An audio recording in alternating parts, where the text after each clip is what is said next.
আছে, আর ওই মোহমায়ার মতন ভাই বোন এরা ওই ভালোবাসা নামক গর্ভেই তার জন্ম। তারা যাবেই বা কোথায়, থাকুক। হ্যাঁ, এর বাইরে যাওয়া যাবে না। আমরা চেষ্টা করি সংযত থাকার, যতটা পারা যায় ধীরে ধীরে কমিয়ে আনতে হবে।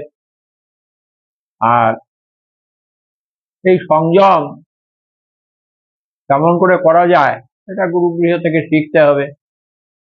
এটা আমার অনুরোধ, বা আপনাদের সঙ্গে কথা বলি সে কারণে আমি আবারও বলছি যে কেমন করে এইসব এদের হাত থেকে বাঁচা যায়, তার জন্য চিন্তা ভাবনাগুলো কেমন কেমন করা উচিত